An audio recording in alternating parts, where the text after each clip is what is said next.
नमस्कार, स्वागत है आपका। मैं हूं आपके साथ रोहित पुनेठा। लेकर आया हूं देश और दुनिया भर की खबरें बिना किसी लाग लपेट। आप बस अगले 60 मिनट तक बने रहिए मेरे साथ, क्योंकि जो खबरें मैं आपको दिखाने जा रहा हूं वो खबरें हैं एकदम 16 आने सच। स्वामी अविमुक्तेश्वरानंद की गौ प्रतिष्ठा धर्मयुद्ध यात्रा लखनऊ पहुंची, जहां उन्होंने सरकार पर जमकर निशाना साधा है। शंकराचार्य स्वामी अविमुक्तेश्वरानंद की गौ प्रतिष्ठा धर्मयुद्ध यात्रा लखनऊ पहुंची। स्वामी अविमुक्तेश्वरानंद ने सरकार पर जमकर निशाना साधा और कहा कि उनकी कथनी और करनी में अंतर है। सरकार को वोट लेना होता है तो वो कहते हैं कि साधु संतों के आशीर्वाद से हम सरकार बनाएंगे। अब जब सरकार बन जाती है तो वो हमारी बात नहीं सुनते। दरअसल शंकराचार्य ने 7 मार्च को वाराणसी में अपनी गौ प्रतिष्ठा धर्मयुद्ध यात्रा शुरू की थी। ये यात्रा जौनपुर, सुल्तानपुर, रायबरेली, उन्नाव से गुजरते हुए लखनऊ पहुंची। यात्रा के दौरान स्वामी अविमुक्तेश्वरानंद ने कई जगहों पर सभाएं की और गौ रक्षा के लिए जन समर्थन जुटाया। एलपीजी सिलेंडर की बढ़ी कीमतों और कमी के खिलाफ विपक्षी सांसदों ने संसद के मकर द्वार पर जोरदार धरना प्रदर्शन किया।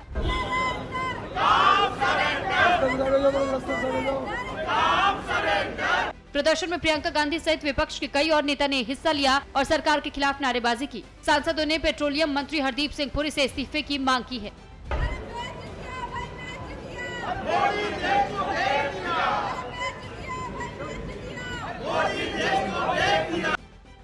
सीएम योगी की मां पर टिप्पणी करने वाले मौलाना को अब जेल जाने का डर सता रहा है। गिरफ्तारी से बचने के लिए मौलाना सलीम ने अब विक्टिम कार्ड खेलना शुरू कर दिया है। वायरल वीडियो में मौलाना गिरफ्तार होने से मुस्लिम समाज के लोगों को सड़क पर उतरने के लिए उकसा रहे हैं। वीडियो में मौलाना ने ये कहा है कि अगर उसे जेल हुई तो फिर मैदान में उतर जाना।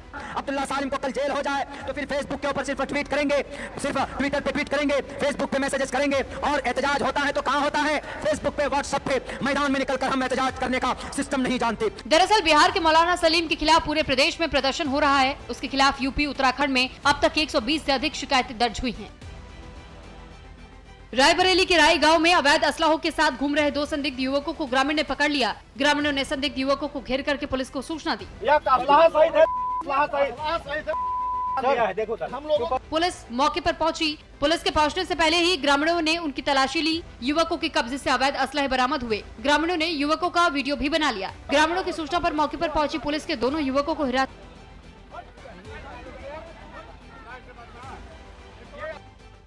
बांदा में मनी लॉन्ड्रिंग के आरोप में आईटी और ईडी की टीम ने ठेकेदारों सहित कई व्यापारियों के ठिकानों पर छापेमारी की। छापेमारी से बिजली ठेकेदारों और स्थानीय व्यापारियों में हड़कंप मच गया। आईटी और ईडी की टीम ने काले धन से जुड़े आरोपों पर दस्तावेजों की जांच की है। वहीं छापेमारी के दौरान मौके पर भारी पुलिस बल तैनात रहा। कोयम्बटूर के एक सरकारी स्कूल में मिड डे मील खाने के बाद से फूड पॉइजनिंग से करीब 43 छात्र और छात्राएं बीमार पड़ गए। बीमार छात्रों को सरकारी अस्पताल में भर्ती कराया गया। बीमार होने वाले छात्रों में 30 लड़के और 13 लड़कियां शामिल है। सभी बच्चों को उल्टी, पेट दर्द और घबराहट जैसी शिकायतें होने लगी। स्कूल प्रशासन ने तुरंत स्वास्थ्य विभाग को सूचना दी और सभी छात्रों को एम्बुलेंस और दूसरे वाहनों के जरिए नजदीकी सरकारी अस्पताल पहुँचाया गया। घटना से इलाके में हड़कंप की स्थिति बन गयी और बच्चों के परिजन काफी चिंतित नजर आए। बांधवगढ़ टाइगर रिजर्व के ताला जोन में सफारी के दौरान 2 पर्यटकों ने एक साथ 6 बाघों को देखा। बाघों को देखकर के पर्यटक भी काफी रोमांचित दिखाई दिए। दरअसल ताला जोन में इन दिनों बाघिन चक्रधारा अपने 5 शावकों के साथ जंगल में घूमती दिखाई दे रही है। इनमें से 2 शावकों की उम्र करीब 2.5 साल और 3 शावकों की उम्र करीब 1.5 साल है। मिर्जापुर पहुंचे जम्मू कश्मीर के उपराज्यपाल मनोज सिन्हा ने मां विंध्यवासिनी का दर्शन पूजन कर आशीर्वाद लिया। पूजा के बाद मनोज सिन्हा कॉरिडोर परिसर में आंख बंद करके प्रार्थना करते नजर आए।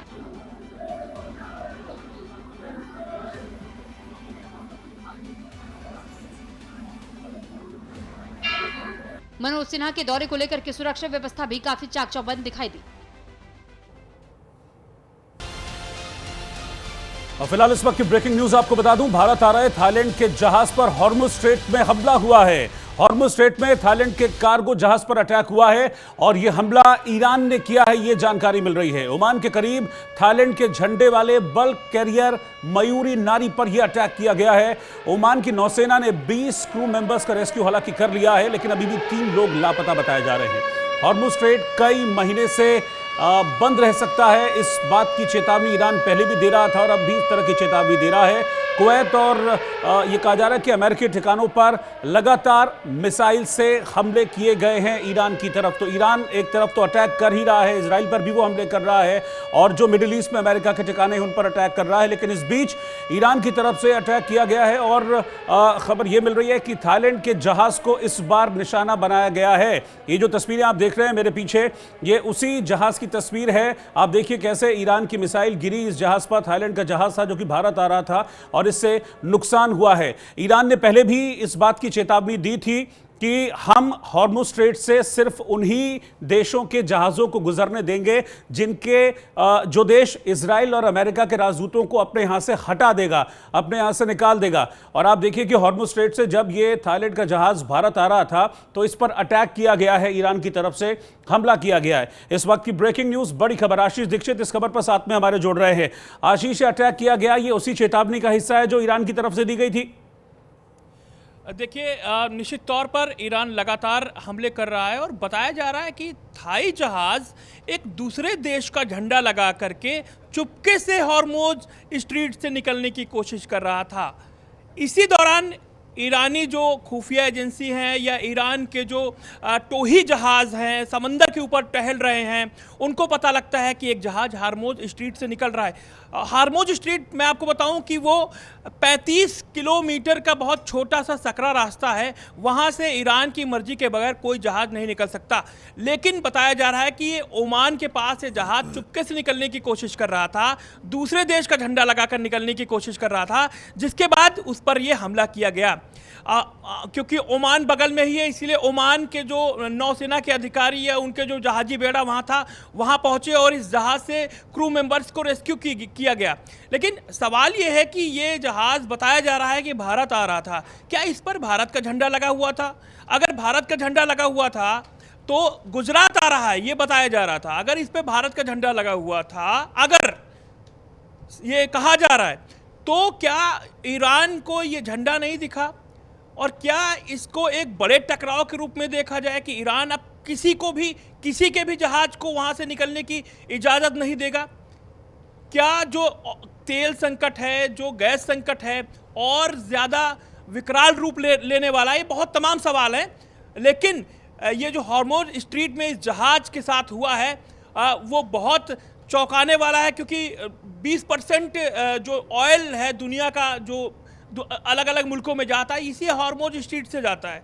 और एक जहाज बताया जा रहा है कि चुपके से निकलने की कोशिश कर रहा है, इसका हाल ईरान ने किया है। तो सोचिए अब डर का आलम क्या होगा, या अमेरिका या इजराइल के दिमाग में क्या चल रहा होगा कि अगर ये हो सकता है तो युद्ध कितने दिनों तक हमें लंबा खींचना है, नहीं खींचना है, कहाँ रुकना है? ये तमाम सवाल अभी के जवाब आने बाकी हैं। ठीक है आशीष, शुक्रिया आपका इस पूरी जानकारी के लिए। तो मैं आपको बता दूं कि जैसा कि अभी आशीष ने बताया कि किसी दूसरे देश का झंडा लगाकर ये जहाज निकलने की कोशिश कर रहा था, और ईरान ने, क्योंकि जो हॉर्मुज स्ट्रीट का जो एक एरिया है, 35 किलोमीटर का जो दायरा है, उस पर अपनी जो निगरानी है ईरान ने बड़ी पैनी रखी हुई है। जैसा कि मैंने पहले भी आपको बताया कि ईरान की तरफ से कहा गया था कि भाई जब तक इजराइल और अमेरिका के राजदूत आप नहीं हटाएंगे तब तक उन देशों के जहाज़ों को हम यहाँ से निकलने नहीं देंगे, रास्ता नहीं देंगे। तो क्या ये जो अटैक ईरान की तरफ से किया गया है, क्या वो अटैक ईरान की उसी चेतावनी, उसी धमकी का नतीजा है? ये सवाल इस वक्त खड़े हो रहे हैं। इस बीच मैं आपको बता दूं कि ईरान ने अमेरिकी और इजरायली ठिकानों पर जमकर मिसाइलें दागी हैं। ईरान की ओर से मिसाइल, ड्रोन और एयर स्ट्राइक्स की गई हैं।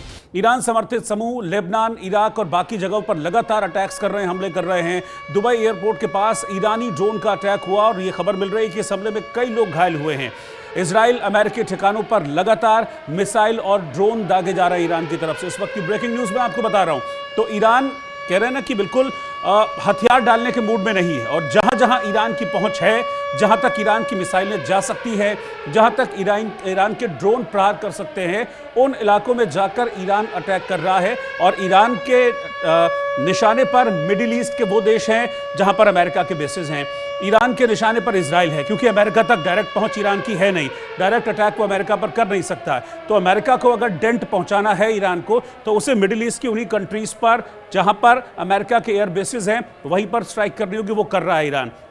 इस बीच खबर यह भी मिल रही है कि दुबई के एयरपोर्ट को भी फिर से एक बार निशाना बनाया गया। इससे पहले भी दुबई के एयरपोर्ट को ईरान की तरफ से निशाना बनाया गया था जब अटैक्स किए गए थे। दुबई की कई ऊंची इमारतों पर ईरान की तरफ से अटैक्स किए गए थे और अब एक बार फिर से मिसाइल और ड्रोन के जरिए इजराइल पर तो ईरान हमले कर ही रहा है, लेकिन इजराइल के साथ साथ वो मिडिल ईस्ट के, मध्य पूर्व के वो देश जो अमेरिका को मदद कर रहे हैं, जहां पर अमेरिका के सैन्य बेसिस हैं, वहां पर भी ईरान लगातार अपनी मिसाइलों के जरिए अटैक्स कर रहा है। आशीष मेरे साथ इस वक्त जुड़े हुए हैं। आशीष, ये हमले लगातार जारी हैं और जब तक किसी भी तरह का कोई एक नया रास्ता नहीं निकलता है तब तक इस तरह के अटैक्स करेगा, क्योंकि यहां तक पहुंच है ईरान की और जहां तक पहुंच है वहां तक ईरान हमले कर रहा है।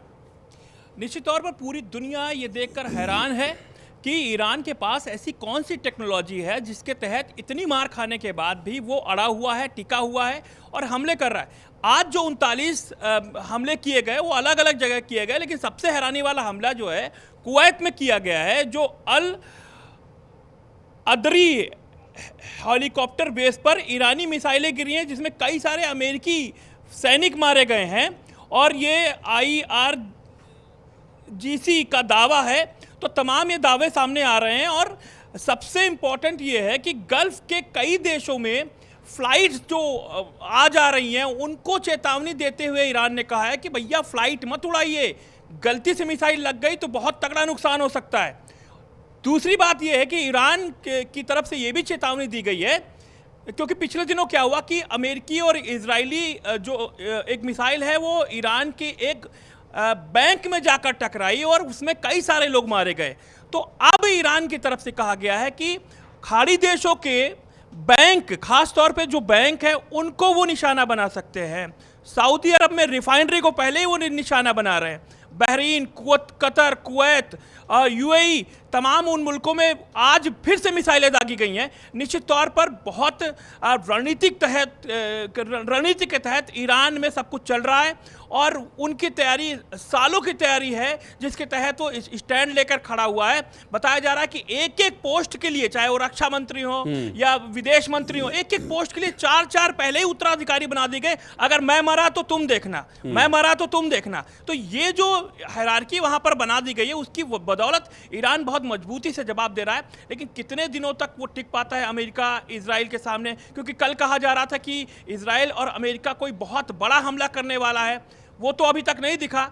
हो सकता है कि आज जो ईरान ने 39 हमले एक साथ किए हुए हैं उसके जवाब में कोई बड़ा अटैक सामने आए। लेकिन निश्चित तौर पर कई सारी जो खबरें आ रही हैं वो ये आ रही हैं कि ईरान जिस तरीके से जवाब दे रहा है, निश्चित तौर पर ये युद्ध बहुत लंबा खिंच सकता है या तो बहुत जल्द बंद भी हो सकता है। ये दो तरीके की खबरें आ रही हैं। लेकिन जिस तरीके की जो तस्वीरें हम देख रहे हैं, जो IRGC जारी कर रहे हैं कि हमारे पास ये मिसाइलें हैं, हम उन इलाकों को निशाना बना रहे हैं जहां से बहुत तगड़ा डेंट अमेरिका, इजराइल और खाड़ी देशों को लग सकता है जो ईरान के दुश्मन मुल्क हैं।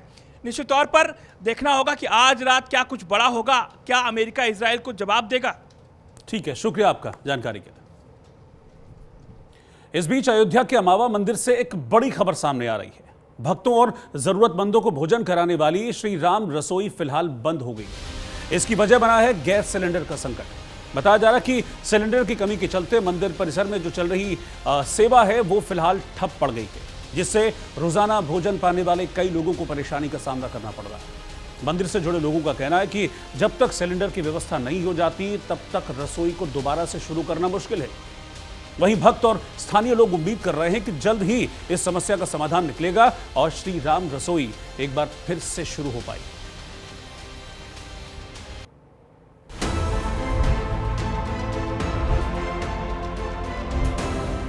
रामनगरी अयोध्या में LPG की किल्लत से राम मंदिर के निकट अमावा मंदिर में श्री राम रसोई द्वारा भोजन वितरण को अस्थायी रूप से रोक दिया गया है। ये रसोई रामलला के दर्शन मार्ग क्रॉसिंग 2 के पास है। रामलला का दर्शन करने वाले करीब 3000 श्रद्धालु रोजाना यहाँ भोजन करते हैं। ये सेवा करीब 8 साल से चल रही थी। जिस तरीके से पूरे देश में सिलेंडर को लेकर के मारामारी चालू है, उसको लेकर के अयोध्या पर उसका खासा असर देखने को मिल रहा है। यहाँ पर जो एक बहुत प्राचीन मंदिर है अमावा मंदिर, लगातार निरंतर यहाँ पर कभी ऐसा नहीं हुआ कि जो भंडारे थे उनके बंद हो जाए, मगर आज ये देखने को मिल रहा है, स्थिति आज की ये है कि यहाँ पे मंदिर में जो भंडारे थे उनका रिकॉर्ड जो है वो टूटता हुआ नजर आ रहा है। आज हम किचन, हमारी मौजूदगी अमाओ मंदिर के किचन पे है। देखिए किस तरीके से किचन जो है सूने पड़े हैं, किस लिए कि यहाँ पे सिलेंडर जो है वो भी यहाँ पे अपनी दस्तक दे रहा है और यहाँ पे ये कढ़ाई जो है वो सूनी पड़ी हुई है। क्यों? क्योंकि सिलेंडर नहीं मिल रहा है। भोजनालय राम मंदिर आने वाले सभी श्रद्धालुओं को बिना किसी भेदभाव के भगवान राम के भोग प्रसाद के रूप में निःशुल्क भोजन कराता था। बताया जा रहा है कि गैस सिलेंडर की कीमतों में बढ़ोतरी और आपूर्ति बाधित होने के कारण अचानक रसोई का संचालन प्रभावित हो गया। इसके चलते मंगलवार दोपहर बाद भोजन बांटना रोकना पड़ा और परिसर में नोटिस चिपका दिया गया। टीम है लगातार ग्राउंड पे पहुंच रही है और सत्रह को जांच रही है और दिखा रही है चीजों को। देखिए ये परिसर जो हमेशा भरा रहने वाला परिसर है वो आज खाली दिखाई पड़ रहा है, सूना दिखाई पड़ रहा है। क्यों? क्योंकि सिलेंडर की दिक्कत जो है यहाँ पर भी देखने को मिल रही है। राम काज में, प्रभु श्री राम के नगरी में अब इस तरीके की दृश्य जो है वो सामने निकल के आ रहे हैं, क्योंकि सिलेंडर को लेकर के जो मारामारी है पूरे देश में उसको लेकर के उसका बहुत ज्यादा असर अयोध्या में राम मंदिर पे देखने को मिल रहा है। राम मंदिर में लड्डुओं की बात करें अगर, तो वहां पे जो लड्डू चढ़ाए जाते हैं उसमें भी कमियां देखने को मिल रहे हैं। हनुमानगढ़ी के आसपास की दुकानें भी प्रभावित हैं। राम मंदिर के लिए बनने वाले प्रसाद के निर्माण पर भी ब्रेक लग गया है। कारीगरों का कहना है कि सिलेंडर न मिलने की वजह से चूल्हे ठंडे पड़ गए हैं। क्या कहेंगे कि अभी जो सिलेंडर की दिक्कतें आ रही हैं उसको लेकर के क्या कहना है? आपके भी ऊपर असर दिखाई पड़ रहा है उसका कुछ? भैया गैस मिल ही नहीं रहा, गैस आ ही नहीं रहा है कहीं से, सारे सब काम बंद है। और पर अब तो बहुत पड़ रहा है कि जो 200 रुपया 2-2 हजार देने के बाद में, सॉरी देने के बाद तो काला बाजारी भी शुरू हो गई है सिलेंडर को लेकर के। काला बाजारी वाली क्या बात कर रहे हैं? काला बाजारी तो नहीं बता सकते हैं। फिलहाल ये एकदम महामारी चल रही है एकदम गैस के लिए। अब गैस मिल नहीं रहा, गैस के लिए काम। तो प्रभु श्री राम पे भी इसका असर देखने को मिल रहा है, क्योंकि मंदिर में लड्डू जब नहीं जाएंगे तो फिर भगवान को चढ़ावा कैसे होगा? तो आप लोग क्या पता फिर जैसे जो पुरानी पद्धति थी लकड़ी फिर ईंधन जला करके मजबूरी ही फिर रहेगी आपकी? ये तो भाई मजबूरी तो रहेगी, लकड़ी ईंधन जलाना पड़ेगा, भोग तो बनाना पड़ेगा, भोग तो बनेगा ही, भोग तो कोई रोक नहीं सकेगा भाई। अयोध्या में भी रसोई गैस के लिए परेशान लोग सिलेंडरों के लिए एजेंसियों पर भटक रहे हैं। लोग गैस बुक करने के लिए 2-2, 3-3 दिन से भटक रहे हैं। जिनका सिलेंडर बुक हो चुका है उनकी रसीद नहीं मिल रही, जिनको रसीद मिल गई है उन्हें गैस नहीं मिल पा रही। जिला पूर्ति अधिकारी भी मौजूद हैं। जी क्या कुछ कहेंगे, ये जो लोगों में भ्रांतियां फैल गई कि अयोध्या में भी सिलेंडर की मारामारी हो गई है और ब्लैक में भी बिक रहे हैं कुछ सिलेंडर, उसको लेकर क्या कहेंगे? नहीं, ऐसा कुछ नहीं है। अयोध्या में गैस, घरेलू गैस की कोई कमी नहीं है। लोग थोड़ा परेशान हैं, उनको परेशान नहीं होना चाहिए। हमको कंपनी से हमारी मांग के अनुसार गैस मिल रही है, गैस में कोई समस्या नहीं। जी कितने मानक होने चाहिए, कितने सिलेंडर आने चाहिए, कितने आपको मिल रहे हैं? एक्चुअल में ऐसा है ना कि जो सिलेंडर है पहले बुकिंग जल्दी हो जाया करती थी, अब शासन ने बुकिंग पे भाग लगाया है और वो जो है अब 25 दिन के बाद दूसरी बुकिंग हो रही है। इसको लेकर के लोगों में थोड़ा सा है कि पहले जाने के बाद जल्दी ही मिल जाता था, 25 दिन का समय लग रहा है और इसके अलावा कोई समस्या नहीं है। अब आगे ये देखना है क्या कुछ नया विषय खुल के आएगा सामने। खबरों के अपडेट के लिए हमारे साथ में जुड़े रहिए। न्यूज इंडिया के लिए शक्ति ठाकुर, अयोध्या। फरीदाबाद में एक स्क्रैप कारोबारी की हत्या कर दी गई। फरीदाबाद के आदर्श नगर इलाके में स्क्रैप कारोबारी अरीब की 3 लाख के लिए हत्या कर दी गई। इस मामले में दिल्ली पुलिस ने करावल नगर निवासी हर्ष तोमर और फरीदाबाद में रह रहे राहुल प्रजापति को अलीगढ़ से गिरफ्तार किया है। दोनों से पूछताछ के बाद पुलिस ने हत्या की गुत्थी सुलझाने का दावा किया है। अरीब के परिजनों के अनुसार 7 मार्च को वो सुबह 3 लाख रुपए लेकर अपनी एक्टिवा स्कूटी से राहुल प्रजापति से स्क्रैप का माल खरीदने के लिए निकला था।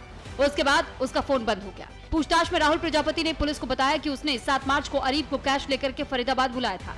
माल दिखाने के बहाने वो उसे आदर्श नगर के सेक्टर 61 के पास ले गया, जहां उसने लूटपाट की नियत से उसकी हत्या कर दी और शव को जंगलों में फेंक दिया। पुलिस मौके पर पहुंची तो रेलवे लाइन के पास जंगलों में अरीब का शव बरामद हुआ। शव की हालत बेहद खराब थी। कुत्तों ने शव के पैरों का मांस नोच लिया था और हड्डियां दिखाई दे रही थी। अरीब के दोनों हाथ कपड़े से बंधे हुए थे। मुंबई के दहीसर में रेत से भरा मिनी ट्रक सड़क किनारे की दुकान में घुस गया। हादसे में 3 राहगीर ट्रक के नीचे आ गए। तीनों घायलों को अस्पताल में भर्ती कराया गया। घटना की जानकारी मिलते ही पुलिस मौके पर पहुंची।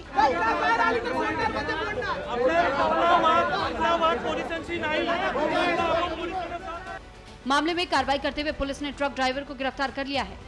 ट्रक ड्राइवर अक्सर इस तरह के खतरनाक स्टंट करते हुए मिट्टी ढोते हैं। वीडियो वायरल होने के बाद से स्थानीय लोग अवैध खनन पर रोक लगाने की मांग कर रहे हैं।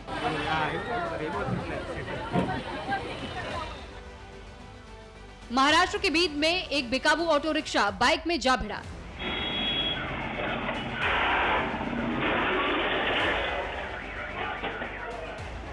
वीडियो में देखा जा सकता है कि तेज रफ्तार रिक्शे का पहिया चलते समय अचानक से निकल जाता है, जिससे कि वो सामने से आ रहे बाइक से टकरा गया। हादसे में बाइक सवार गंभीर रूप से घायल हो गया। ऑटो रिक्शा में बैठी महिला भी घायल हो गई। दोनों घायलों को अस्पताल में भर्ती कराया गया। एटा के फॉलर गांव के गड्ढे में एक 30 साल के शख्स का शव मिलने से हड़कंप मच गया। मृतक की पहचान वीर बहादुर के रूप में की गई है। परिजनों ने बताया कि वीर बहादुर सुबह करीब 4 बजे अपने खेत में पानी देने के लिए घर से निकला था। उसका खेत घर से लगभग 600 मीटर की दूरी पर है, लेकिन उसकी मौत हो गई।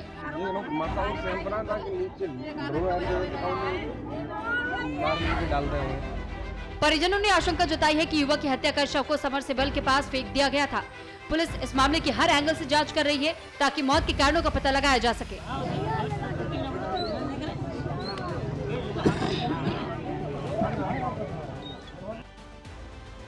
लखनऊ के गोमती नगर के पिकअप ब्रिज पर एक कार में अचानक से आग लग गई। बताया गया कि कार लोहिया पार्क से पॉलिटेक्निक चौराहे की ओर जा रही थी। इसी दौरान बेकाबू होकर डिवाइडर से जा टकराई, जिसकी कुछ ही देर में उसमें आग लग गई। हादसे के बाद अफरा तफरी में कार सवार लोगों ने गाड़ी से उतर करके अपनी जान बचाई। देखते ही देखते कार से धुएं और आग की ऊंची लपटें निकलने लगी, जिससे आसपास के लोगों में हड़कंप मच गया। हादसे की जानकारी मिलते ही दमकल विभाग की टीम मौके पर पहुंची। कड़ी मशक्कत के बाद से आग पर काबू पाया गया।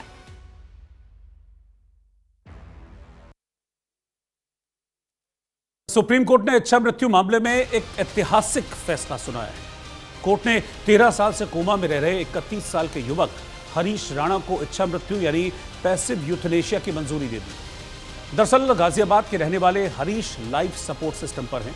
देश में इस तरह का यह पहला मामला है। सुप्रीम कोर्ट के 2 जजों की बेंच ने एम्स को निर्देश दिया कि हरीश के लाइफ सपोर्ट सिस्टम को चरणबद्ध तरीके से हटा दिया जाए। ये प्रोसेस इस तरह से की जानी चाहिए कि मरीज की गरिमा बनी रहे। पैसिव यूथनेशिया का मतलब होता है कि किसी गंभीर रूप से बीमार मरीज को जिंदा रखने के लिए जो बाहरी लाइफ सपोर्ट या इलाज दिया जा रहा है उसे रोक दिया जाए, उसे हटा दिया जाए, ताकि मरीज की प्राकृतिक रूप से मौत हो जाए। सुप्रीम कोर्ट ने यह फैसला हरीश की मां निर्मला राणा और पिता अशोक राणा की इच्छा मृत्यु देने की अपील पर सुनाया है। दिल्ली में जन्मे हरीश राणा चंडीगढ़ की पंजाब यूनिवर्सिटी में बीटेक की पढ़ाई कर रहे थे। 2013 में वो हॉस्टल की 4थी मंजिल से गिर गए थे और इसकी वजह से उनके पूरे शरीर में लकवा मार गया था और वो कोमा में चले गए थे। वो ना कुछ बोल सकते हैं, ना ही महसूस कर सकते हैं। डॉक्टर्स ने हरीश को क्वाड्रीप्लेजिया बीमारी से पीड़ित करार दिया था। इसमें मरीज पूरी तरह से फीडिंग ट्यूब यानी कि जो खाने पीने की नली होती है और वेंटिलेटर सपोर्ट जो होता है उस पर चला जाता है, उसी पर डिपेंडेंट हो जाता है और इसमें रिकवरी की यानी कि ठीक होने की कोई गुंजाइश नहीं होती। 13 साल से बिस्तर पर पड़े होने की वजह से हरीश के शरीर पर बेड सोर्स यानी कि गहरे घाव बन गए थे। उनकी हालत लगातार खराब होती जा रही है। ये स्थिति हरीश के लिए बहुत दर्दनाक होती जा रही है। परिवार के लिए उन्हें इस तरीके से देखना मानसिक रूप से बेहद कठिन हो गया।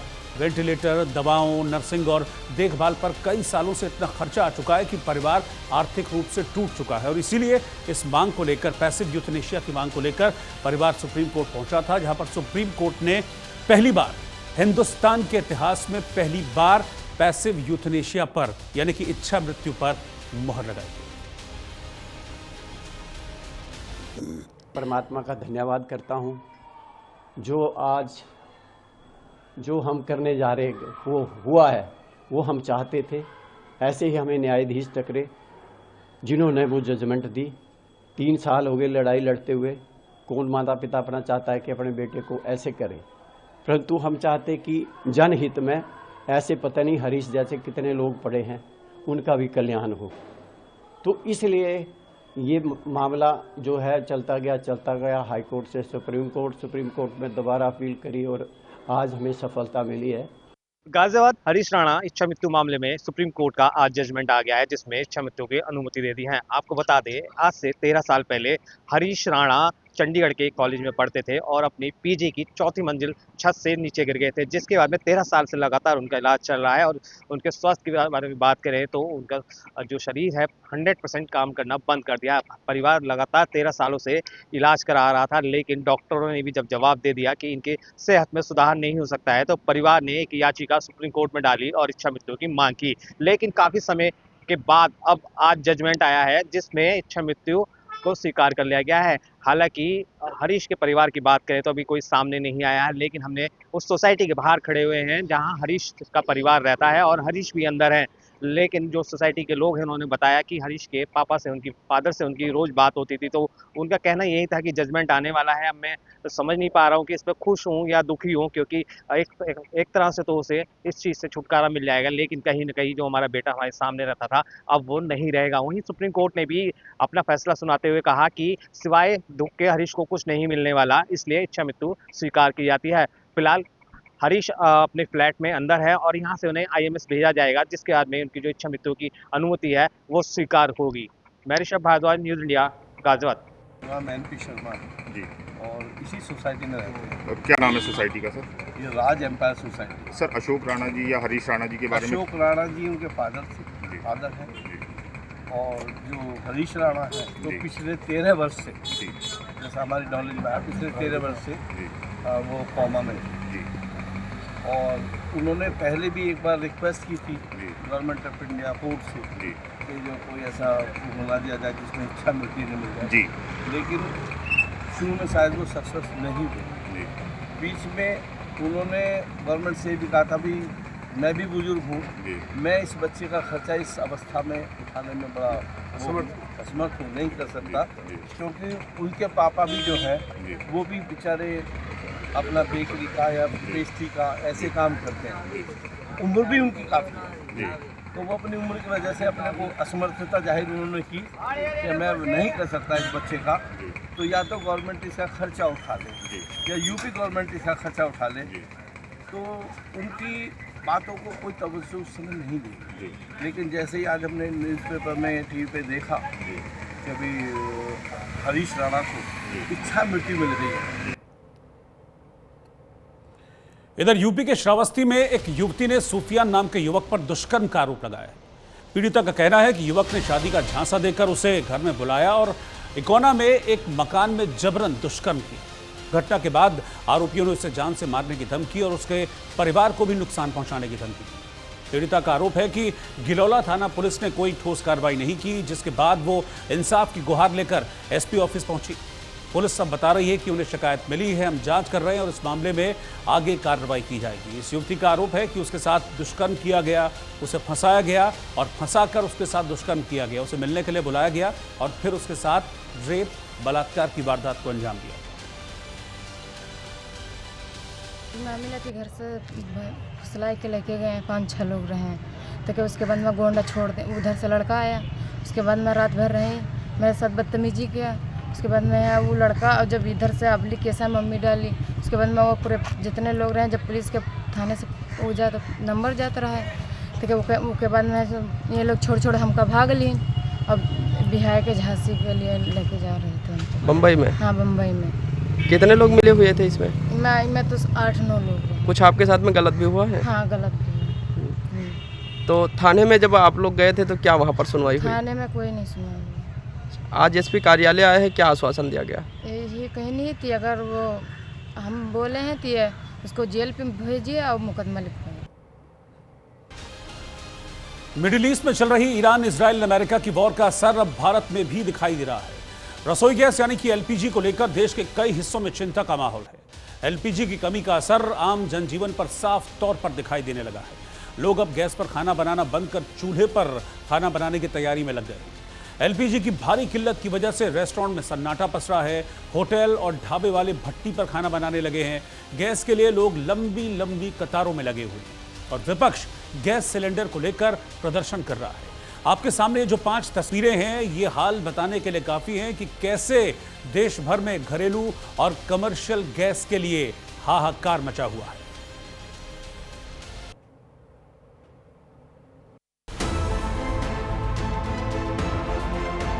हम 9 बजे से आके खड़े हैं इस इंतजार चाहते हैं कि शायद सिलेंडर मिल जाएगा। हम इस इंतजार में खड़े खड़े, अब जानकारी आ रही है एजेंसी से फोन की कि आज के डेट में गाड़ी नहीं आएगी, आप आइए। 6 बजे से बुक कर मारे गया और अभी आके बोल रहे हैं 10:30 पे मिलेगी, अब बोल रहे हैं टैक्सी नहीं आ रही, गाड़ी नहीं आ रही है,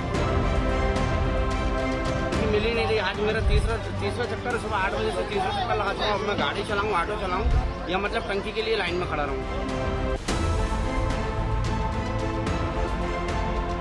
सरकार को ये एक्शन लेना चाहिए कि जनता को आश्वस्त करे कि आपको गैस की कोई किल्लत नहीं होगी। देश के कोने कोने से आ रही इन आवाजों के बीच सवाल खड़े हुए कि क्या वाकई देश में गैस का संकट पैदा हो गया है? क्या गैस एजेंसियों में एलपीजी सिलेंडर खत्म हो रहे हैं? क्या बुकिंग के बाद भी सिलेंडर नहीं मिल रहे हैं? क्या देश भर में एलपीजी की किल्लत हो गई है? ये सवाल बेवजह नहीं है, सवाल बेबुनियाद नहीं है, बल्कि इन सवालों के पीछे हैं एलपीजी सिलेंडर के लिए लंबी कतारों की तस्वीरें जो देश भर से आ रही हैं। सबसे पहले यूपी के हालात देखिए। पहली तस्वीर नोएडा की है, जहां सुबह से ही गैस एजेंसियों पर लोगों की लंबी कतारें देखने को मिली। कहीं कहीं तो घंटों लाइन में लगने के बावजूद लोगों को खाली हाथ लौटना पड़ा। दूसरी तस्वीर यूपी की राजधानी लखनऊ की है। यहां भी एलपीजी सिलेंडर के लिए गैस एजेंसी के बाहर लंबी लाइनें देखने को मिली। तीसरी तस्वीर गोरखपुर की है। यहां भी सुबह से ही गैस एजेंसी के बाहर सिलेंडर के साथ लोगों की कतारें लग गईं। चौथी तस्वीर देवरिया की है, जहां लाइन में लगकर घंटों इंतजार के बाद भी लोगों को सिलेंडर नहीं मिल रहे। पांचवी तस्वीर बलिया की है। यहां भी गैस एजेंसी के बाहर लोगों की लंबी कतारें देखी गईं। और छठी तस्वीर अमरोहा की है। यहां भी गैस एजेंसी के बाहर सिलेंडर के लिए भीड़ इकट्ठा हो गई। ये हालात सिर्फ उत्तर प्रदेश के नहीं, बल्कि देश के अलग अलग हिस्सों से ऐसी ही तस्वीरें सामने आ रही हैं। एक एक सिलेंडर के लिए मारामारी मची है। गैस एजेंसियों के बाहर लंबी लाइनें लगी हैं। देश की राजधानी दिल्ली भी इससे अछूती नहीं रही। इस वक्त मैं मौजूद हूँ दिल्ली के एक ऐसे ही इंडियन गैस एजेंसी के बाहर, जहाँ पे लगातार लोग कतार पे खड़े हैं और यहाँ पे लोग अब अपनी जो है एलपीजी सिलेंडर कनेक्शन के लिए, मैं कहूँगा रिफिलिंग के लिए यहाँ पहुँचे हुए हैं। उनसे बात करते हैं। सर, क्या नाम है आपको? गैस नहीं मिल रहा है, बहुत सुबह से परेशान हो रहे हैं हम यहाँ पर। क्यों नहीं मिल रहा है? अब इनका सर्वर नहीं चलता, ये कभी इनको लंच करना है, कभी सर्वर नहीं चल रहा, लोग परेशान हो रहे हैं। इनका लंच जरूरी है, लोगों का लंच जरूरी नहीं है। कई लोग अपनी जॉब छोड़ के आए हैं, कोई छुट्टी कर गए। सुबह 9 बजे से सारे हम यहाँ पे खड़े हुए हैं। सिलेंडर मिल रहा है कि नहीं मिल रहा है? सर, सिलेंडर करने में इनका सर्वर का डाउन हो रहा है, जो पर्ची लाइन में ही लगे पड़े हम तो जब से, अभी कुछ पता ही लग रहा हमारे को। उसका भी पता नहीं है सर, अब इस पर जानकारी नहीं है कि नहीं? सर, इसकी कोई जानकारी नहीं, अभी अंदर जाएंगे तो पता चलेगा। आप लोग कब से खड़े? हम भी 9 बजे से खड़े हुए, सुबह आए हुए, बच्चों को घर पे छोड़ के आए। क्या बता क्या रहे हैं? कुछ नहीं, सर्वर डाउन चल रहा है, लाइन बढ़ ही नहीं रही है आगे लाइन बढ़नी नहीं चाहिए, लाइन उधर बढ़ रही है, इधर बढ़ ही नहीं रही है लाइन। खड़े हुए 2 घंटे के लिए लंच कर दिए, लंच जल्दी उनका ब्रेक नहीं हो रहा है, ब्रेक खत्म ही नहीं हो रही।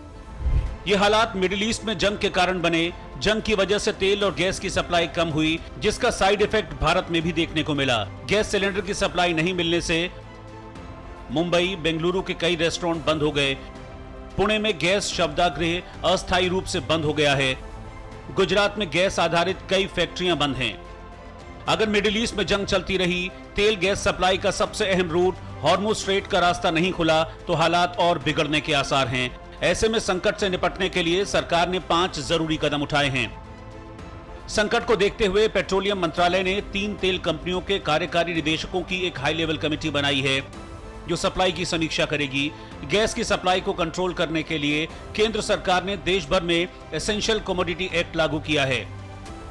घरेलू सिलेंडर की बुकिंग के नियमों में बदलाव किए गए हैं। उपभोक्ता एक सिलेंडर डिलीवर होने के बाद दूसरा सिलेंडर 25 दिन बाद ही बुक कर पाएंगे। गैस की जमाखोरी रोकने के लिए डिलीवरी एजेंट ओटीपी या बायोमेट्रिक वेरिफिकेशन का सख्ती से इस्तेमाल कर रहे हैं। सरकार ने सभी ऑयल रिफाइनरीज को एलपीजी उत्पादन बढ़ाने का आदेश दिया है। लेकिन फिलहाल जो हालात हैं, उसे लेकर विपक्ष ने सरकार को सवालों के कटघरे में खड़ा कर दिया। संसद परिसर में सरकार के खिलाफ प्रदर्शन कर बड़ा प्रहार किया। एलपीजी की सिचुएशन को देखिए, कितना बर्दाश्त करेगी, और इनकी पॉलिसीज, इनकी नीतियों की वजह से। और अगर सदन में अच्छी चर्चा होती इन चीजों पे तो अच्छा होता, कम से कम हम जनता के सवाल उठा पाते। प्रियंका गांधी के अलावा समाजवादी पार्टी के मुखिया अखिलेश यादव ने भी सरकार को घेरा। अखिलेश ने सोशल मीडिया पर पोस्ट कर लिखा, सिलेंडर पर सरकार के मुंह क्यों सिले हैं? कमर्शियल सिलेंडर की किल्लत दरअसल अपने घरों से दूर रह रहे विद्यार्थियों, कामगारों, पेशेवरों, नौकरी पेशा लोगों और श्रमिक मजदूरों के लिए भोजन की भी समस्या है। इसके अतिरिक्त क्लाउड किचन और फूड सप्लाई करने वाले स्टार्टअप, सप्लाई चेन, ट्रेवल तक के बुरी तरह से प्रभावित होने की आशंका है। सरकार हर तरह की गैस आपूर्ति के बारे में स्पष्ट सूचना दे, जिससे जनता समय रहते वैकल्पिक व्यवस्था कर सके। सरकार की गलत नीतियों का खामियाजा जनता क्यों भुगते? गैस सिलेंडर की किल्लत पर विपक्ष जब सरकार की मंशा पर सवाल उठाने लगा, सरकार की नीतियों पर सवालिया निशान लगाने लगा, तब प्रधानमंत्री मोदी का बड़ा बयान सामने आया। कांग्रेस लेफ्ट और उसका इकोसिस्टम देश में पैनिक क्रिएट करने में, भय पैदा करने में पूरी ताकत खपा रहे हैं। मैं देशवासियों को कहूंगा, कांग्रेस लेफ्ट और इनके इकोसिस्टम द्वारा फैलाई जा रही अफवाहों से सतर्क रहे, सावधान रहे। प्रधानमंत्री मोदी का आरोप है कि कांग्रेस और विपक्षी दल अफवाह फैला रहे हैं, देश में भय पैदा कर रहे हैं। सरकार ऑल इज वेल का दावा कर रही है, लेकिन सवाल है कि अगर एलपीजी सिलेंडर की सप्लाई हो रही है तो गैस एजेंसियों के बाहर ये लंबी कतारें क्यों? क्या इसके पीछे कोई चाल है या वाकई मिडिल ईस्ट में जंग की वजह से देश के सामने गैस का सबसे बड़ा संकट पैदा हो गया है? Bureau report, news India. इधर एलपीजी गैस की बढ़ती कीमतों के विरोध में महिला कांग्रेस ने राजधानी दिल्ली में प्रदर्शन किया। प्रदर्शन का नेतृत्व अलका लांबा कर रही थी। इस दौरान कांग्रेस कार्यकर्ता गैस सिलेंडर और प्रेशर कुकर लेकर सरकार के खिलाफ नारेबाजी करते नजर आए। महिला कांग्रेस की कार्यकर्ताओं ने घरेलू रसोई गैस के दाम बढ़ने को लेकर केंद्र सरकार की नीतियों का विरोध किया और आम लोगों पर बढ़ती महंगाई का मुद्दा उठाया। एलपीजी के दाम बढ़ने पे लगातार जो है देश भर में अलग अलग तस्वीरें निकल के आ रही हैं, लेकिन इस वक्त मेरी मौजूदगी कांग्रेस मुख्यालय में है। कांग्रेस मुख्यालय में तस्वीरें जैसे किस तरह से तस्वीरें जो है वो यहाँ पे देखने को मिल रही है। आज अनोखे अंदाज में प्रेस कॉन्फ्रेंस जो है वो की गई है। देख सकते हैं किस तरह से सिलेंडर यहाँ पे रखा हुआ है, चूल्हा रखा हुआ है, कुकर रखा हुआ है और अलका लांबा खुद यहाँ पे मौजूद है। अलका जी, क्या संदेश है, क्या मुद्दा है इस बार? देखिए, देश भर में 60 रुपए घरेलू सिलेंडर की कीमतें आपने बढ़ाई, कमर्शियल 115 बढ़ा दी और उसके बाद बोला कोई किल्लत नहीं आएगी। आज ये है कि कीमतें बढ़ाने के बाद भी लोगों को सिलेंडर नहीं मिल रहा है और लोग घंटों लाइनों में लगे हैं खाली सिलेंडर लेकर। जब सिलेंडर नहीं तो चूल्हा नहीं जलेगा, घर पर खाना नहीं पकेगा, बच्चे भूखे हैं, त्राहिमाम हो रहा है, घरों में लड़ाइयाँ शुरू हो चुकी हैं, पुलिस तक मामले पहुंच रहे हैं और ये सरकार कह रही है सब चंगा है। और चंगा सी कहते हुए देश के प्रधानमंत्री तमिलनाडु में चुनावी राज्यों में प्रचार प्रसार कर रहे हैं। यहाँ लोकसभा का सत्र चल रहा है। श्री राहुल गांधी जी नेता विपक्ष के तौर पर दिल्ली में आदेश में आई इस गैस की आपदा किल्लत के ऊपर बात कर रहे हैं और उसका जवाब देने के लिए पूरी सरकार कह रही है सब चंगा है। साफ सी बात है कि अमेरिका के दबाव में के कारण ही कि हमारे प्रधानमंत्री कंप्रोमाइज कर चुके हैं, पूरी तरह से ट्रंप की कठपुतली मोदी बन चुके हैं और पूरी तरीके से हमारी जो विदेश नीति की कारण हमारी घरेलू नीति पर असर आ रहा है। कारण है एप्स्टीन फाइल में इनका नाम आना है, कारण है अडानी के ऊपर क्रिमिनल केसेस जो दर्ज किए हैं, उन दोनों से समझौते के तहत प्राइम मिनिस्टर ने आज पूरे देश की 140 करोड़ की जनता को दांव पर लगा दिया उनके भविष्य। सवाल ये है कि जिस तरह से आप लोग एलपीजी का मुद्दा उठा रहे हैं, सरकार बार बार कह रही है कि कोई समस्या नहीं है, देश में कोई संकट नहीं है, लेकिन हम देख रहे हैं किस तरह से कतारें लंबी लंबी हैं, देश भर के तमाम राज्यों में इस तरह की तस्वीरें आ रही हैं। मैं फिर आपसे कह रही हूँ, सरकार सब चंगासी का झूठ का मखोटा पहनकर ज़मीनी हकीकत से कट चुकी है। उन्हें ये घंटों घंटों लंबी लंबी लाइनें, रेस्टोरेंट, आपके होटल बंद होते हुए उनको नहीं दिख रहे हैं। उनको हकीकत दिखाने के लिए ही संसद और सड़क पर लोगों को आवाज़ को बुलंद करना होगा। हमने भी जिस दिन 60 रुपये कीमत बढ़ी, हरदीप पुरी जी के घर 6 अकबर रोड गए मांग करने की दाम कम करिए, लोग महिलाएं परेशान हैं, घर में चूल्हे नहीं जल रहे हैं, तो हम पर FIR कर दी गई। जवाब नहीं मिला। तुगलक लेन थाने ने हम पर FIR किए, 3 बजे में पेश होने को कहा। हम तुगलक लेन थाने जा रही हैं द PM इज कंप्रोमाइज की टी-शर्ट पहनकर। साफ तौर पे जिस तरह से एलपीजी के दाम बढ़े हुए हैं उसको लेकर जो है महिला कांग्रेस के तमाम जो कार्यकर्ता है वो यहाँ पे मौजूद है। देखिए हाथ में कुकर लेकर मौजूद हैं, चूल्हा यहाँ पे मौजूद है, तमाम जो किचन अप्लायंसेस होते हैं उनको लेकर यहाँ पे महिलाएं आई हैं और टी शर्ट पहनी हुई जिसमें लिखा हुआ है कि पीएम इज कॉम्प्रोमाइज। और इस पूरे मुद्दे को लेकर कांग्रेस जो है वो लगातार जो है सरकार पे हमलावर है और ये कह रहे हैं कि सरकार एक और गहरी संकट नहीं है लेकिन देश की जनता बता रही है कि किस तरह संकट जो है सड़कों पे बना हुआ है। कैमरा पर्सन मनोज के साथ मैकानिका, news India, Delhi Congress office. तो गैस की कीमतों में बढ़ोतरी और गैस की किल्लत का असर नोएडा में भी देखने को मिल रहा है। गैस एजेंसियों के बाहर लोगों की लंबी कतारें दिखाई दी। हालत यह है कि उपभोक्ताओं को घंटों लाइन में लगकर अपनी बारी का इंतजार करना पड़ रहा, लेकिन इसके बावजूद उन्हें गैस नहीं मिल पा रही है और इसी वजह से लोग परेशान हैं, हैरान हैं और दिक्कत उन्हें इस बात की सता रही है कि अगर यही हाल रहा तो आने वाले वक्त में किचन में खाना पकेगा कैसे। देश के कई इलाकों में एलपीजी गैस की किल्लत देखने को मिल रही है। मैं इस वक्त नोएडा के सेक्टर 54 में मौजूद हूं और यहां पर जो लोग हैं गैस लेने के लिए आए हैं लेकिन इनको गैस नहीं मिली। इनसे बात करेंगे। भैया कहां से हैं आप? नोएडा से ही हूँ। गैस की क्या हमारे नाम पे ऑटोमेटिक बुकिंग होते हैं, अगले दिन डिलीवर भी हो जाते हैं, सिलेंडर हम लोगों को मिलते ही नहीं है। भैया आपका नाम क्या है? मेरा नाम मोहम्मद अयूब। भाई साहब सिलेंडर नहीं मिला, ब्लैक में चल रहा है 4,000, 3,000, 5,000 तक सिलेंडर फिर भी नहीं मिल रहा है। लोग हमारी पर्ची से लेके जा रहे हैं और ये तो कह रहे हैं कि हम टाइम पे गैस दे रहे हैं सबको। हम भाई साहब हम यहाँ पर आ रहे हैं, सिलेंडर नहीं मिल रहे। टाइम तो बहुत दूर की बात है। ये कह रहे हैं कि हम ब्लैक में सिलेंडर नहीं दे रहे हैं लेकिन जो पर्ची वाले सिलेंडर उनको मिल रहा है। सब पर्ची सबके पास है, मिल कहाँ रहा है सिलेंडर, दिलवाइए आप। आपका नाम क्या भाई? तनवीर। चल रहा है सर, सिलेंडर के लिए इतनी समस्या है पूछिए मत। ब्लैक से 1500 रुपया खरीद रहे हैं और कह रहे हैं लोग रेट ही नहीं बढ़ाया और सिलेंडर खूब ब्लैक मिल रहा है। लेकिन ये तो कह रहे हैं कि जो हमारे पास स्टॉक है सिलेंडर, जो जिनके पास कनेक्शन है, जो वो बुक है उनको हम दे रहे हैं। अरे सर बुक ही नहीं हो रही है। 25-25 दिन में अब बुकिंग का सिस्टम आया। जिसके यहाँ 20 दिन चलता है वो क्या करेगा? ब्लैक ही खरीदेगा। मान लीजिए जो 3 दिन से मैं अपना सिलेंडर बुक कर रहा हूँ, ठीक है। अब 3 दिन से वो ये बता रहे हैं कि आपका नंबर अवेलेबल नहीं है, आपका ये अवेलेबल नहीं है। अब ये बताओ कि मेरे घर में सुबह से सिलेंडर खत्म है, अब मैं अपने बच्चों को रोड पे फेंक दूं, क्या करूं? कहां से खाना बनवाऊं? किराएदार आदमी मैं, ये बताओ कहां से लाऊं मैं सिलेंडर अपने बच्चों के लिए? तो कह रहे हैं कि हमारे भाग रहे हैं हम। लेकिन जो गैस के जो कर्मचारी हैं वो कह रहे हैं कि हमारे पास स्टॉक है लेकिन हम पर्ची दे। स्टॉक है, दे क्यों नहीं रहे हैं? जब हम ऑनलाइन अपना बुक कर रहे हैं तो हमारा अब नंबर नहीं लग रहा है, क्या आपका नंबर अवेलेबल नहीं है, आपका नाम गलत है, आपका ये गलत है। अब बताओ हम क्या करें? तो लोगों की परेशानियों को आपने सुना। उनका कहना है कि घर में गैस खत्म है, बच्चे भूखे बैठे हुए हैं, करें तो क्या करें क्योंकि गैस तो मिल नहीं रही। और घरेलू गैस सिलेंडर की जो किल्लत है, इस बीच लोग अब इंडक्शन खरीदने पहुंच रहे हैं। हमारी सहयोगी कनिका कटियार की रिपोर्ट आप देखिए कि कैसे लोगों को अब सिर्फ इंडक्शन ही एक सहारे के तौर पर दिख रहा है और वो भी इसलिए क्योंकि इंडक्शन गैस से नहीं बिजली से चलता है। देखिए आप रिपोर्ट। की किल्लत के कारण जो है अब इलेक्ट्रॉनिक मार्केट में जो इंडक्शन है उनकी डिमांड जो है वो बढ़ती हुई दिखाई दे रही है। इस वक्त मैं एक इलेक्ट्रॉनिक शॉप में मौजूद हूँ, लेकिन जिस तरह से देश भर में गैस सिलेंडर की जो सप्लाई है उस पर जो इफेक्ट आया है उसके बाद जो है कहा जा रहा है कि अब लोग जो है अधिकतर जो है इंडक्शन को परचेज करने के लिए आगे बढ़ रहे हैं। और सबसे बड़ी बात यही है कि जिस तरह से गैस सिलेंडर की किल्लत मार्केट में है, लोगों को सिलेंडर्स नहीं मिल रहे, बुकिंग टाइम बहुत ज़्यादा है या बहुत ज़्यादा हाई प्राइसेस पे मिल रहे हैं, उसके बाद अब जो लोग हैं वो इंडक्शन को परचेज करने के बारे में सोच रहे हैं और बड़े बड़े इलेक्ट्रॉनिक शॉप पे जो है इंडक्शन की डिमांड जो है वो बढ़ गई है। अमूमन ऐसा होता नहीं है, लेकिन जिस तरह से गैस सिलेंडर की किल्लत का परेशानी जो है वो निकल के आई है, उसके बावजूद जो है अब इंडक्शन की डिमांड जो है वो बढ़ती हुई दिखाई दे रही है। मैं एक इलेक्ट्रॉनिक शॉप पे हूँ जहाँ पे इंडक्शन मिलता है। स्टोर के मैनेजर है, उनसे पूछती हूँ कि क्या कुछ है। आप लोग बता सकते हैं कि इंडक्शन की डिमांड बढ़ी है क्या आपके स्टोर पे?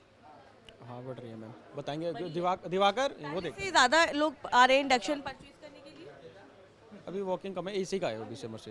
अभी एसी का जो गैस सिलेंडर्स की प्रॉब्लम चल रही है उसके बाद अब इंडक्शन की मार्केट बहुत अच्छी हो जाएगी, इंडक्शन के लिए ज़्यादा परचेजिंग पावर बढ़ेगी शायद, उम्मीद तो है कस्टमर आएगा। अभी फिलहाल अभी नहीं है, अभी नहीं है, अभी फिलहाल कस्टमर एसी का है।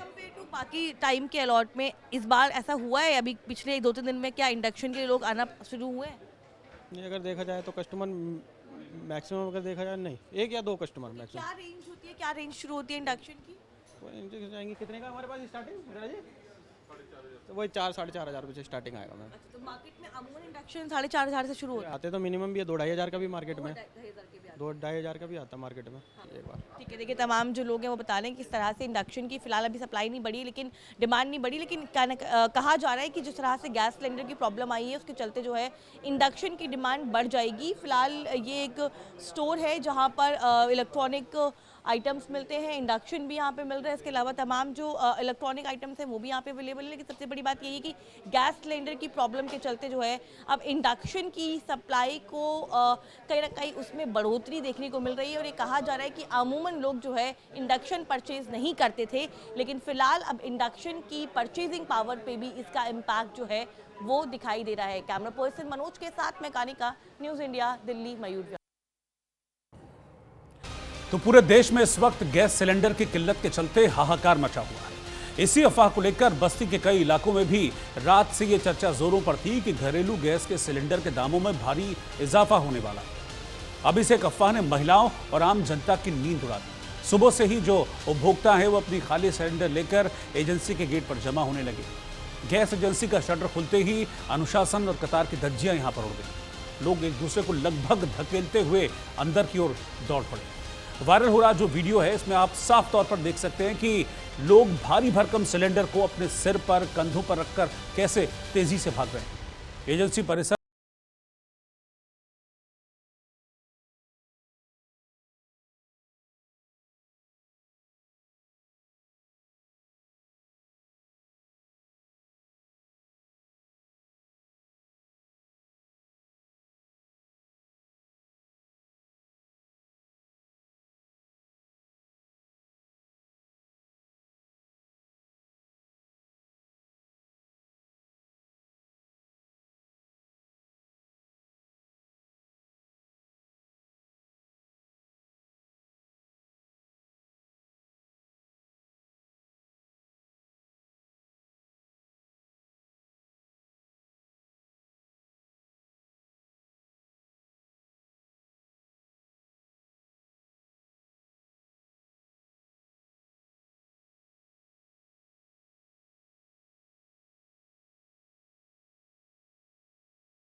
और पुलिस ने सभी आरोपियों को अरेस्ट करते हुए वो सिलेंडर बरामद किए हैं और जो सिलेंडर बेच दिए गए थे उसके 11 लाख रुपए कैश भी इन चोरों के पास से बरामद किए गए।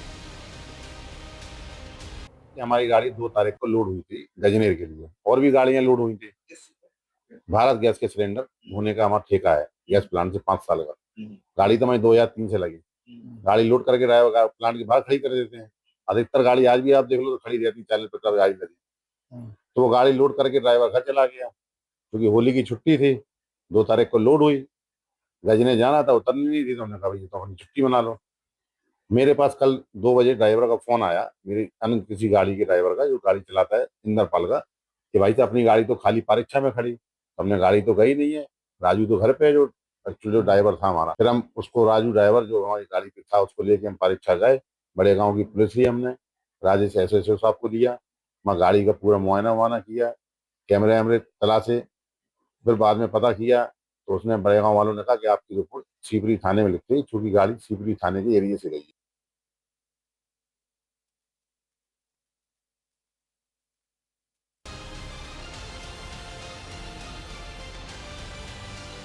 प्राप्त हुई थी कि एक ट्रक लदा जो है करीब 524 सिलेंडर थे, उसको चोरी की गई है। और उस सूचना के आधार पर तत्काल हम लोगों ने मुकदमा लिख दिया था। और ये जो ट्रक है, जो काली ट्रक हमको कई दूसरे जगह से प्राप्त हो चुकी थी। पैसों सोना चांदी की लूट होती थी, लेकिन इस गैस की किल्लत के माहौल में अब गैस के सिलेंडरों की लूट हो रही है। लेकिन इस बीच एक आगरा से तस्वीर सामने आ रही है और इस तस्वीर में आप देखेंगे कि एक शख्स एक टावर पर जा चढ़ा है। उसकी तस्वीर मैं आपके सामने इस वक्त रख रहा हूं। आगरा से इस वक्त की खबर सामने आ रही है और जो तस्वीर आगरा से सामने आई है उसमें एक शख्स टावर पर जा चढ़ा है। आगरा में एक तरफा प्यार की सनक में टावर पर एक शख्स चढ़ गया। वीडियो में देखा जा सकता है कैसे शख्स टावर के ऊपर जा बैठा और वहीं से अपनी प्रेमिका को बुलाने की जिद करने लगा। आसपास के लोगों ने पुलिस को मामले की जानकारी दी। मौके पर पहुंचकर के पुलिस और रेस्क्यू टीम ने शख्स को समझा करके सुरक्षित नीचे उतारने की कोशिश की।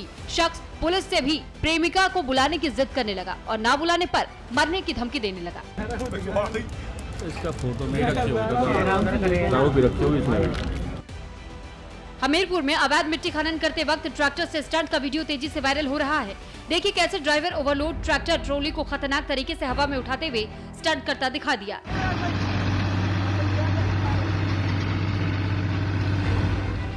आरोप है कि अवैध खनन करने वाले ट्रैक्टर ड्राइवर अक्सर इस तरह के खतरनाक स्टंट करते हुए मिट्टी ढोने का काम करते हैं। वीडियो वायरल होने के बाद से स्थानीय लोग अवैध खनन पर रोक लगाने की मांग कर रहे हैं।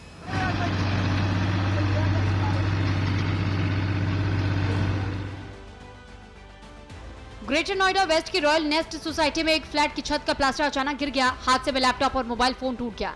बताया गया कि हादसे के वक्त एक शख्स कमरे में बैठ करके काम कर रहा था। वो थोड़ी देर के लिए कमरे से बाहर निकला, तभी सीलिंग के प्लास्टर का बड़ा हिस्सा नीचे गिरा, जिससे कि कमरे में रखा लैपटॉप और मोबाइल फोन टूट गया।